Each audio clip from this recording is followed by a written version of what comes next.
All right, wrestling fans, it's the first edition of the Stowe podcast. We're going to be doing a recap of Monday Night Raw and some of the things that I enjoyed about the show and what I think that it'll mean for WrestleMania. As we are getting closer to WrestleMania, these episodes of Raw are a little bit more anticipating and a little bit more eager to watch as we're leading up to the big event of the year. One of the first things that I do want to talk about is the Usos losing the tag titles with the involvement of Speed. At the end of the day, I am always a fan of the celebrity encounterments and celebrities being added to wrestling. I think that it does do a lot for the casual audience and brings more eyes to the product at the end of the day. With the Usos losing as well too, it does kind of open the door for what's going to be going on with Jey Uso. Maybe him having a little bit more involvement in the Roman Reigns and CM Punk drama going into WrestleMania. We already heard him say when he was having a promo with his brother that he doesn't give a damn about the tag titles. So I don't know if this is necessarily something that he's gonna use as a reason for why he's justifyingly crashing out, because that's the version of Jey Uso that we're getting right now. We're getting crash out Jey Uso. He's not really coming out doing the funny man stuff or the entertainer of things. He's more of like kind of just being cutthroat and trying to get the job done at the end of the day. With them losing the tag titles, I do think that kind of puts him back in the fold to where we're going to see a little bit more involvement with what's going on with CM Punk. Maybe it's something to where like the original bloodline is going to reunite. Maybe I don't know if that necessarily means that Punk's gonna lose at Mania. I'll kind of get into a little bit of that later. But I do think that it does add a lot to the character of Jey Uso by them losing the tag titles, because at the end of the day, it frees him up to be able to not necessarily have to tag with his brother. And I'm a big Jimmy Uso fan as well too, but I just think that with the singles run that Jey already had, everybody was kind of a little bit confused as to why they would put the tag titles back on them and just basically like minimize them to a tag team. That was one of the problems that I actually had when they were basically standing up for Roman and going out there cutting promos with Punk without Roman there. Was you kind of now reduce them back to what they were main Bloodline Saga era, to where you're not necessarily like the main star of what's going on. Jey has done his best to try to put him in that category to where he's actually the one calling the shots. He's the one telling Roman to go after Punk. I know that's a couple weeks back and that didn't necessarily happen on this edition. But I think that at the end of the day, them losing the tag titles is just going to add to that story of Roman and Punk, and we're going to kind of see them segue over to that. Speaking of Speed getting involved, I don't know if that's necessarily going to mean we kind of did see it on Raw to where like they're trying to make him a member of the Vision. It's not necessarily something that he's agreeing with or wanting to do. At least from the looks of it. I do think that kind of like ties into a little bit more of, because at the end of the day, the Logan Paul and Austin Theory going into WrestleMania as the tag team champions, I don't necessarily know for the Vision that was like the main goal that they were looking for. I think that they were looking for something a little bit more to do with Braun Breaker and Bronson Reed, but because of injuries, it's kind of where we're at.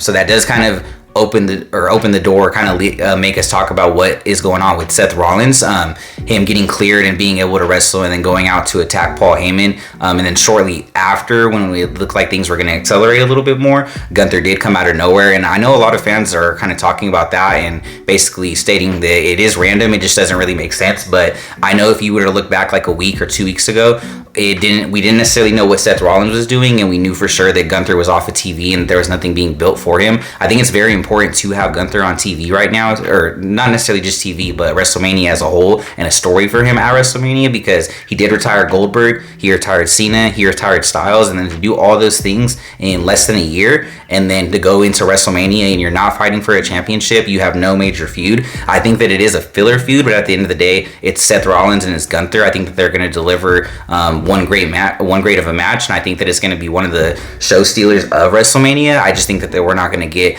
that great of a story going into it, which is okay, because I think one of the main things that was going on was that we were kind of waiting to see if Braun Breaker maybe could come back and maybe could get an opportunity to go against Seth, because that was the whole idea from the creation of the Vision, was to get to a point where you could have Seth and Braun Breaker be in a main event of WrestleMania. And at the time it was going to be considered for the title, but I think that we were trying to see if we can at least get Braun Breaker back in time for Mania to build something, and it looks like that we didn't. So that's why we're going the route that we're going with Gunther. But once again, I think it's going to be a really good match. I think it's going to be one of the focal points of Mania, and again, it's not necessarily going to tell like the greatest story, but I think that in the ring that it does actually set something up for a future story. I think what we could see is maybe the the unification of Paul Heyman and Gunther joining forces, or maybe even adding Gunther to the Vision. I don't know if that's how that would go, or if you would have multiple areas where you would have Paul Heyman, because they're already kind of doing that right now. They're already having him going out there with Brock Lesnar, and Brock's not necessarily a member of the Vision or a leader of the Vision. He has his story going on with Oba, and then you have Paul Heyman also going out there and doing the thing with Austin Theory and Logan Paul, cutting promos for them, setting up matches for them, doing backstage segments, going back to what we were talking about earlier with Speed. So I do think that he's capable of being in multiple stories if that is what it takes. And then what you could have it lead up to is the fact that if Gunther can keep Seth Rollins off of Paul Heyman and keep him out of Paul Heyman's hair and not have to have Paul Heyman worry about that for the time being, he gives in return Gunther Brock Lesnar at SummerSlam or further down the road, and it could be for his career, and that because at the end of the day, we know that's what Gunther's character right now. He's the career killer. He's putting legends into retirement homes and everything like that. So I do think that is one positive to the randomness that we did get with Gunther versus Seth Rollins being built for Mania, is the fact that it does open the door for Brock and Gunther further down the line, and now it does make sense.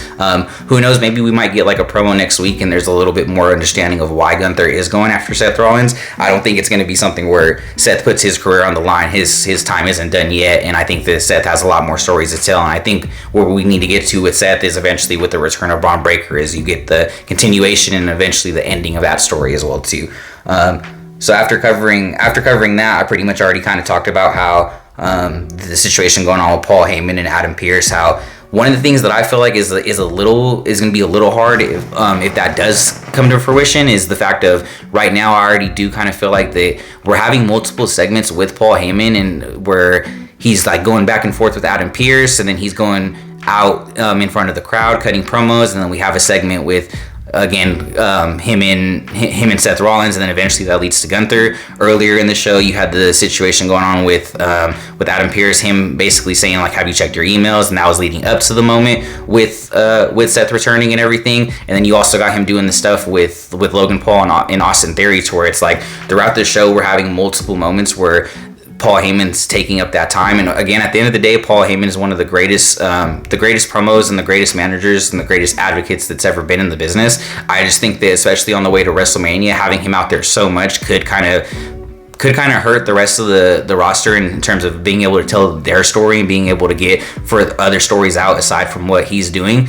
Because he's got so many things going on that at the end of the day, he has his hand in multiple cookie jars, to where he's constantly getting that TV time, and when in replacement we could be looking at something else or building another segment. So at the end of the day, like, I do get like that this isn't necessarily what the plan was. The plan was to have the group with the Vision and Seth, and then eventually it was going to lead to tension between Seth and Braun, because Braun sees himself as that A player and that top guy. But we unfortunately weren't able to get there. So now we have to kind of segue and have him in these multiple stories, because at the end of the day, it's just what makes sense for the show. Going further into the show as well too, one of the things that did happen was the segment between Liv Morgan and Stephanie Vaquer, where it looked like that Stephanie was getting the better of Liv. Then out of nowhere, Roxanne Rodriguez comes out, and I'm not gonna lie, I'm not really too big of a fan of the build-up. I do think it's gonna be a good match at Mania, but I just don't think that they've really done enough to kind of like grab our attention into why this is a feud that we should kind of care about. I know that, you know, one of the big things that could happen is maybe Raquel Rodriguez gets involved with Finn Balor getting kicked out of the Judgment Day. Maybe the Judgment Day completely disbands. You keep Liv and Dom together and you do something else with the other members. I don't know if right now is necessarily the time to do that. But I think this story does have a lot more legs to it. I just think that, you know, right now we haven't really gotten the full juice out of the story and really been able to sink our teeth into it. But I do think that it's going to be a good match. You know, I do think that they deserve their time out there to kind of go ahead and tell a good story,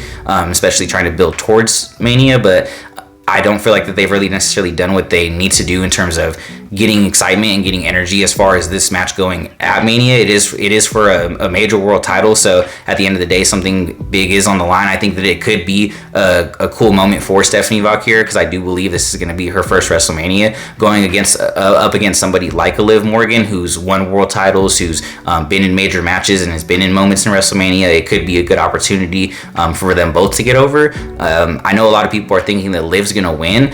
I'm not necessarily opposed to that. I'm with that as well too. One of the things that I do think that does hurt is I think that hurts the momentum of a Stephanie Vauquier because how do you necessarily get her back to the top of the mountain into that world title scene? At the end of the day, though, I mean, you know, title reigns do come to an end eventually, and I don't think that her title reign. That's one of the reasons why I don't necessarily want to see her lose, because I think that her title reign could have more legs to it as well too. But who knows? At the end of the day, we don't necessarily know what's going to happen. I'm just kind of here to like recap what did happen. If I had to put my vote on it, I would say that Liv's definitely going to come out of WrestleMania as champion. I do think it would be really interesting to see if Raquel Rodriguez gets involved. Maybe we have that moment, that has been kind of building up to where Raquel Rodriguez lost the Royal Rumble because of Liv Morgan, and they haven't really kind of gone back to that. So I do think that it would be really interesting to kind of see them touch back on that, and maybe like, kind of implode Judgment Day and have everybody kind of go their separate ways.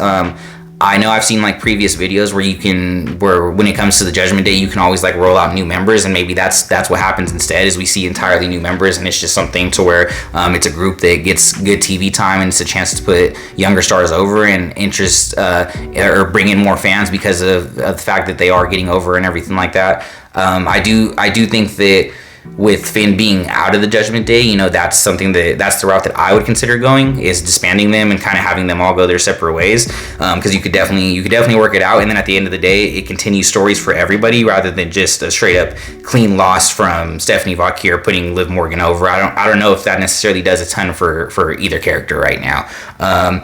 Then we're gonna kind of go into Penta announcing that what he's gonna be doing at WrestleMania. They're gonna be competing in a ladder match. Ladder matches at WrestleMania, especially multi-man or multi-woman ladder matches, are always exciting. Especially the Intercontinental Championship. It does have its history at Mania of putting on some really good ladder matches. I don't know who's necessarily gonna come out of it on top. I think that they've released who's gonna all be in the match, and I think Javon Evans is one of those superstars.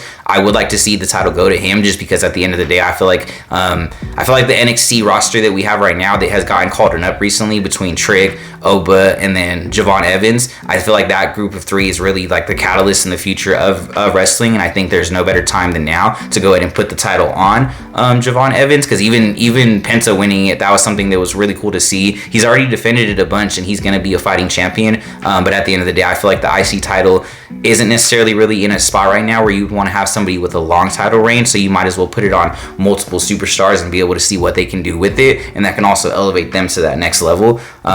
At the end of the day, I'm a big fan of Penta, so I'm not saying that I necessarily want to see him lose the title, but I do think that going into Mania, we are going to see a title change, just kind of give the fans like an exciting moment, especially in a ladder match. It's going to be back and forth. There's going to be no clear favorite, and then you'd also be able to continue a bunch of stories with Javon Evans after that. People coming after him proving is he really championship worthy, and can he use this to kind of go into that next level, into that world title scene eventually. That kind of does put us towards the Roman Reigns and CM Punk segment. What I did like about this segment was they kind of came out and straight away from when the moment that CM Punk's music hit, you kind of saw the look in his face, you saw the eagerness, he was ready to get into the ring, and just kind of straight go to blows. It was better to me than them going out there and cutting a promo on each other, taking up a bunch of time, and it's just a bunch of the stuff that they've said in previous weeks, or it didn't necessarily progress the story. I think with doing this to where they just straight up fought each other as soon as they saw each other was a good build to go into the final couple weeks of the build for WrestleMania. I think that there's not really much more that they can kind of say to each other to get under each other's skin. They've already kind of pretty much done the worst. The only thing that Roman can really say is bringing up a couple things with AEW, or things that we've already kind of heard in previous feuds with CM Punk. So I think that instead of wasting the time and going that route, we were able to kind of see what it's going to look like when these two actually do go off or do fight each other at WrestleMania. Especially from Punk's side, I think it's actually good that we're seeing him being the aggressor, and him being the one putting Roman Reigns through the table, and him kind of standing on top, because I think it's going to be important for him going into Mania, looking strong and looking like that he can compete with Roman. Because you got to remember, with Roman, he's for these past 4 or 5 years, he's been in the main event scene pretty much ever since he's switched from the big dog to the tribal chief. Like he hasn't really missed a beat with that. Even without holding a title last year, he had the triple threat match against Punk and against Rollins. So at the end of the day, he kind of has that edge to that going into it, even with him being the challenger. He's coming off the Royal Rumble win. He's coming off of not being a champion for a really long time since he's lost the title to Cody. So I think that everybody's going into this and looking at Roman as the favorite. I kind of do as well too, but I do kind of see a world where Punk does come out on top. Again, I'm not necessarily gonna pick favorites right now in that match. I'm just going to kind of let the story play out. As far as like who I'm personally going for, I'm more of a CM Punk fan, so I would prefer to see Punk walk away with the title, but I do understand Roman winning the title does kind of put the World Heavyweight title on a different pedestal, and it kind of does more things for it rather than it staying on Punk. I think that Punk has had a good reign, but I think that Roman holding it, even if he does do that part-time schedule, I think that it does bring an importance and a prestige to that title to be able to say that he's able to hold that one as well too, or he's able to come out of Mania winning that. And I do also think that we've already kind of like opened up the door for what Punk can do after Mania. Maybe he kind of finds his way back to Roman at either SummerSlam or Mania next year, or however we want to look at that, or maybe we go into a different side of things where the bloodline reunites and then we see tension between Jay and Roman, because that's the title that Jay lost after winning it for the first time, and he lost it in a short amount of time as well too, so he didn't really even get to hang on to it for too long. So I do think that's a possibility as well too. But at the end of the day, like again, I don't necessarily know where they're going to be going with things. It could go either way. I do think that what it does open up the door for, because one of the things that they have talked about, or that Roman has at least said, is after WrestleMania, he's basically told the entire bloodline, like, hey, my hands are free, but if you guys want to go after him for the things that he said about the family, after WrestleMania is the time to do that. So maybe that opens up the door for somebody else who's not in WWE right now, who's competing for another company, but is a member of the bloodline, to come over and start a feud with Punk, and he kind of has to work his way back to Roman. Or, again, maybe the story goes in a different way, but I definitely do think that the favorite going into that is probably more than likely going to be Roman Reigns. But again, it could kind of go either way. Like I said, I would like to see Punk win, but we'll kind of see what happens after Mania. But I do think with the build up that they have done, I think that they've really sold how good this match can be, and even running it back technically from last year, because I know Seth is missing, but they have fought each other in the main event of WrestleMania before. So I do think it's going to be interesting to see them one-on-one. And I think since Punk coming back to WWE, this is where we've always wanted to get to, is a WrestleMania main event match between Punk and Roman, and see who comes out on top. So I'm excited for it. I'm ready to see that. That's one of the things I'm going to be looking forward to most about WrestleMania this year.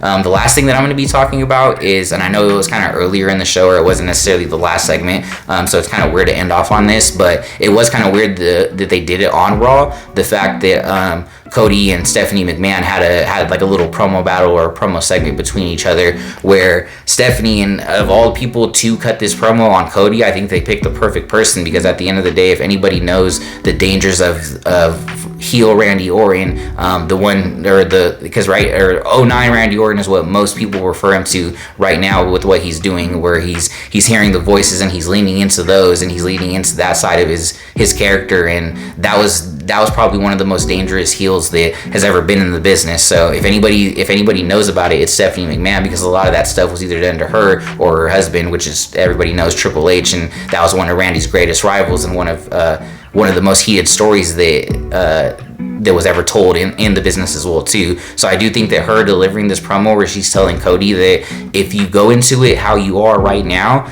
you're not going to walk out of WrestleMania as the champion. It's just not going to happen. And if anybody knows it, it's her. And I think that one of the things that she did was she brought up the fact of, you went the Golden Boy route, like you're going like the Cena route, or like the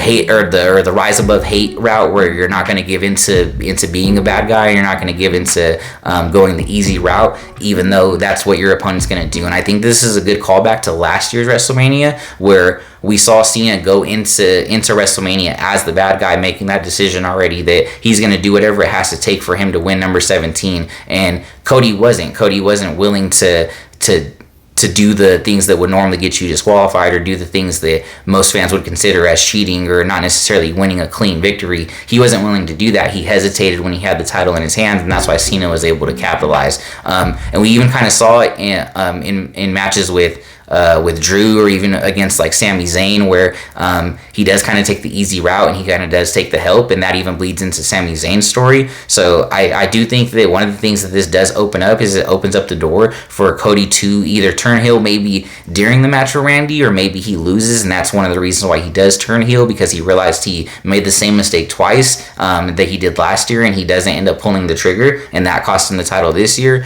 I know a lot of people are saying that Randy's gonna win, but if I were to put my money on it, and this isn't me as somebody who's preferring Cody to win, but what I can see happening, especially with this segment that we got on Raw. I felt this way before the segment, but I feel like with what we got on Monday Night Raw, it kind of just made what my theory was already true, was the fact of what we're going to see is that we're going to see Cody lean into that dark side or that heel side, because multiple people are kind of telling him like that the route that you want to go and the route that you think is right isn't necessarily going to get you the job done, and you're going to lose your title because of it. So I do think that at the end of the day, I don't know how it's going to be done, but I do know that when it does come down to it, I think that we're going to see Cody have an opportunity to win in ways that he hasn't necessarily done before and take the easy route, especially at a WrestleMania where normally, he's the good guy going into this story.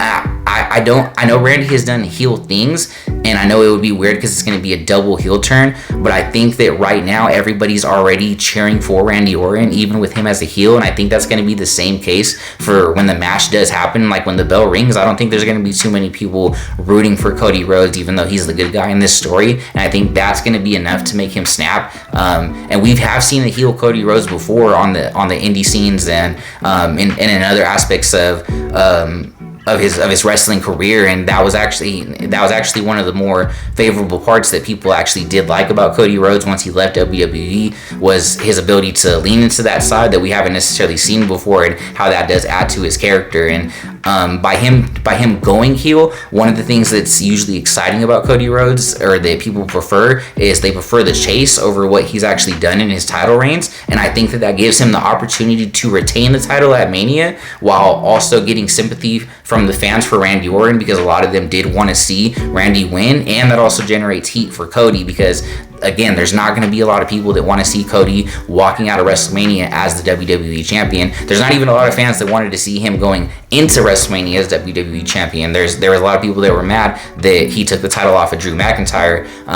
Me personally, I think that this is where the route that we were always going to get to was Randy and Cody at this year's WrestleMania, because they've teased this story for years, and now we're finally getting it. And I think on the build-up to Mania, we're going to get that classic babyface versus evil Randy Orton feel to it, and that's what's going to sell the story. But once we get to Mania, when everybody doesn't expect Cody to pull the trigger and for him to turn heel, I think that's when he's going to do it, because that's what's going to allow him to keep the title. And we know how important it is for him to keep that title, because we saw how desperate he was when he lost to Drew McIntyre, how desperate he was to get back into that fray of things and being able to get the opportunity to fight for the title, because that was something that was kind of taken away from him. That's pretty much my thoughts about it. It was a crazy, Cody did have to experience the wrath of Stephanie McMahon, her slapping him. That's like a thing with all top baby faces that have cut a promo with Stephanie, whether it was Roman Reigns during the Big Dog era or John Cena during his era. Now we have Cody Rhodes. That's just a thing that does happen. But then to go from that to her kind of still trying to like hype him up and still basically trying to tell him like, if you do want to win, this is how you're going to have to do it. And then him even ending the segment with him saying thank you. I think that was something that he needed to hear, to know that he's also listening to those voices as well too. He's also leaning into, well, everybody that I've looked up to has already gone this route of where they're turning into the bad guy. They're listening to the voices. They're leaning into going the route that maybe the fans aren't exactly gonna like the most, even though with Cena and Randy that was something that they got a major pop to, and even still now people are still cheering for Randy Orton, even though that he is the heel. And I think that's going to be something that Cody sees, and he's gonna think of it as like, well, if they can get cheers as bad guys, then why can't I've been a bad guy before. I've been good at it. So at the end of the day, as long as they feel like I'm justified, they're gonna cheer him, and that's in reality what he wants and what he's trying to do right now as a babyface. But I think we're getting into that era of Cody's tenureship in WWE where there's only so many things that you can do with that character that at the end of the day you're going to hit a wall at some point in time.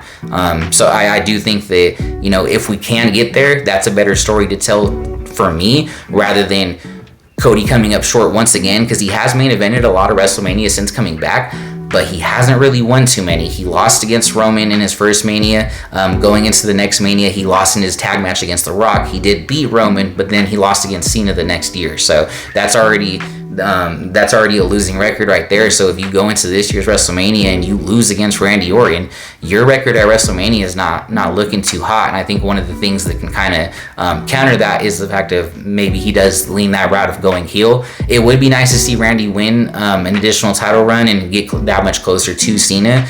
I just don't know what you do with Randy after Mania. I don't know if you have a babyface Cody Rhodes go after him, or if you try to tell stories with other wrestlers. Maybe you lean into something with Jacob Fatu or Drew McIntyre. But I think that it has a little bit more legroom to work if Cody does turn heel, because then you can turn that around and now you can have him go up against a bunch of new, fresh babyfaces and try to build the next babyface to being able to be the one to take the title off of him when that time does come. I don't know. There's many different avenues that you can take with it, and that's one of the reasons why I'm a big wrestling fan, because there's so many what ifs and so many theories that you can go down and so many rabbit holes.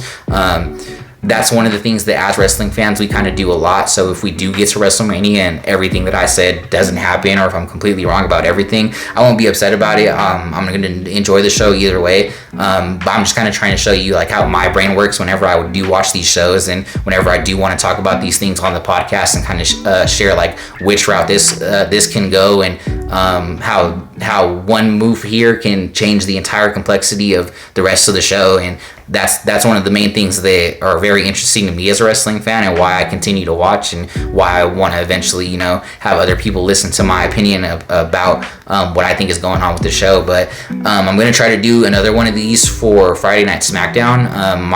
My days of recording are usually I'm going to try to get those to be Wednesday and Sunday. So after this next episode of SmackDown, I'm going to basically do the same thing, jot down a couple of my favorite points from that point of the show, and see how we're looking towards the build of WrestleMania. The plan is also to do a WrestleMania review as well too, and seeing what happened, and maybe kind of go back to my videos and kind of point of some of the things that I did say. Maybe I was completely wrong. Who knows? But that's pretty much going to be it for me for the Stoke Podcast. Again, this was my first edition of a wrestling video. Hope you guys did like it. If there's multiple points that you guys either agree with, or that you guys want to talk about, or some things that you want to bring up on the road to WrestleMania that you would love for me to put in the edition of the SmackDown episode, just let me know. Besides that, we're out.